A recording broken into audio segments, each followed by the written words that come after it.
This ritual supposedly comes from the rogue gangs of Ulfhednar, who broke the law and decided to truly become werewolves, an old ritual to ancient forces without to awaken what's within. The ritual bound the practitioners to the ancient curse that made their body twist and contort into monstrous, huge wolf forms of monstrous appearance, binding and cursing not only them, but their entire bloodline. The dark rite forces each person and subsequent generations to come after them, to forcefully become great beasts of destruction, that merge human mind and intellect with animalistic fury, instinct and raw power every full moon of their lives. The powers invoked are not some evil forces, fallen angels, evil spirits, demons, or malicious gods. What is invoked is a primordial soul of the Ulfhednar, a dark totem that hides in the depths of dark forests, accursed lands, and raw force of nature in its most destructive, dark and malevolent form. The ritual was usually done in a group of 13 practitioners, who gathered at chosen location, as Old Norse believed 13 to be number of transgression and lawlessness. The rite takes place at the span of 3 months, which is 3 lunar cycles, and each time, the mages or occultists gather at chosen location during the night of new moon, or dark moon as some call it. During the first meeting, a meditation is performed, during which each member of the gang gets their new name spoken to them in their mind or soul. This new name will not be something human throat could ever utter and would sound incomprehensible to a human ear. But not to the ear of Werewolf.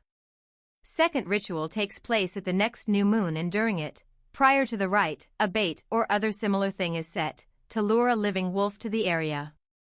If it is successful and the wolf appears, the group restrain it, and during the ceremony, they kill the wolf, by bleeding it out to death. This is really uncomfortable to listen to, but the wolf must be alive as this is going on. The practitioners need to gather a living blood from the wolf, that's why the wolf must be alive before they drain its blood. No need to mention that wolves are law-protected animals, and killing one in general is a bad idea. Killing one for ritual purposes is what I call barbaric, but that's what they did back then. When the blood is gathered, each of the 13 members need to drink it. And I do not mean drink a sip or two. No.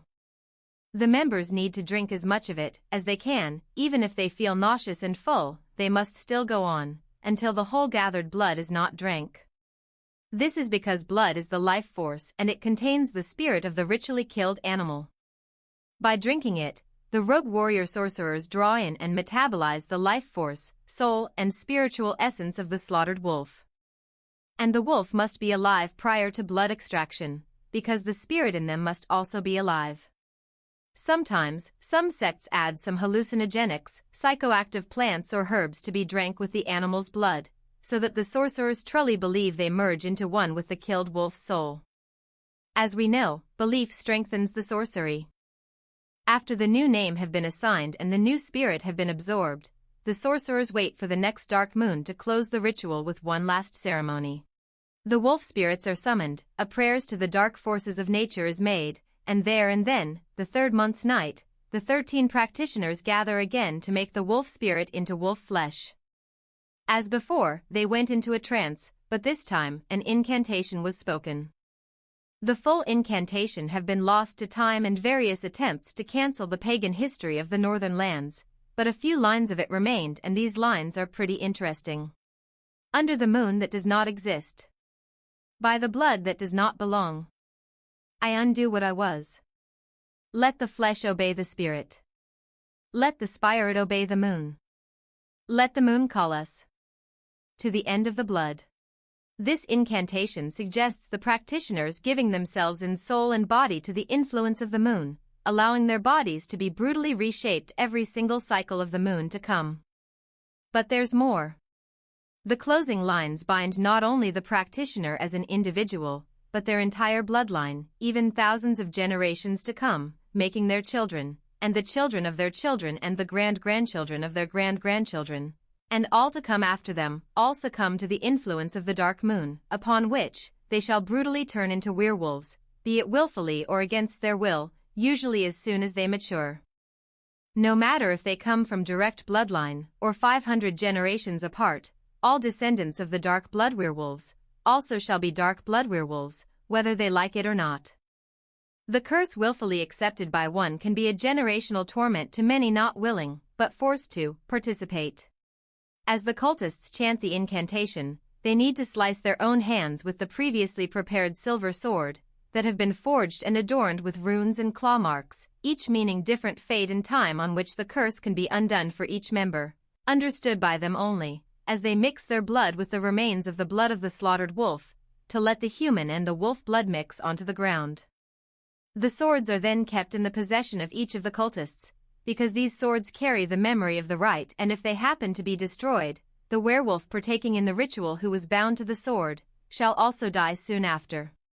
The swords must be forged out of pure silver, as silver is the metal of the moon and can store its energy.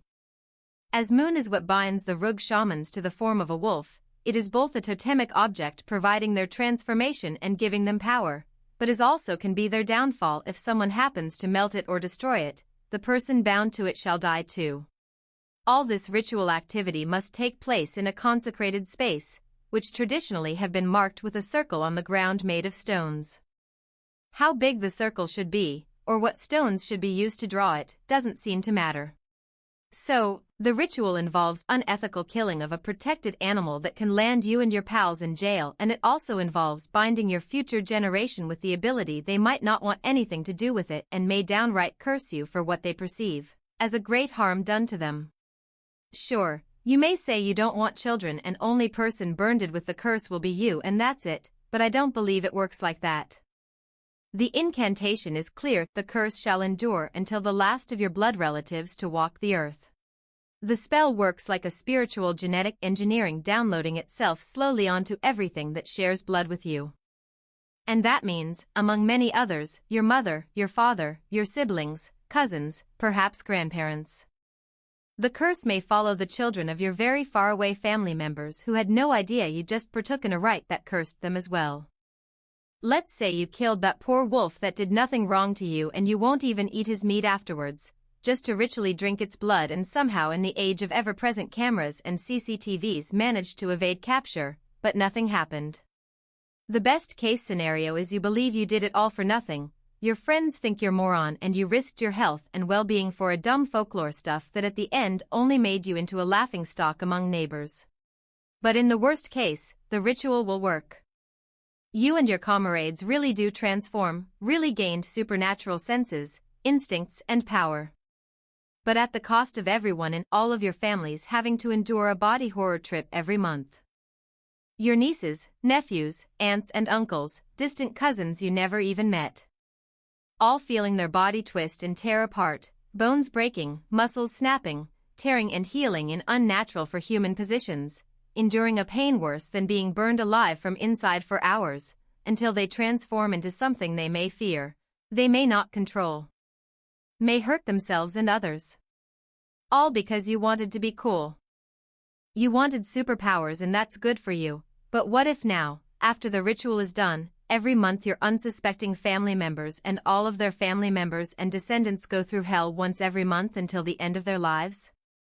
Yoya may enjoy it, but for them it's a horror. A horror so great they may consider killing themselves and other family members to stop it. Even if you don't give a flying fuck about your family members, maybe you hate them and want them to suffer, which in rare cases of trauma is justified. But what's not justified is paying for that trauma with literal generational curse that neither you nor anyone can break. Even if you don't care for condemning your entire bloodline, consider this: the ritual needs incantation for it to work. And all that remained for it, at least for the public eye, are fragments that may not work if uttered on their own. I'll leave the judgment to you, but if I were you, I wouldn't risk killing an endangered species and being forever marked as that psycho that thought they will be a werewolf and went to jail for it for something that may not work, and even if it will work, can do more harm than good.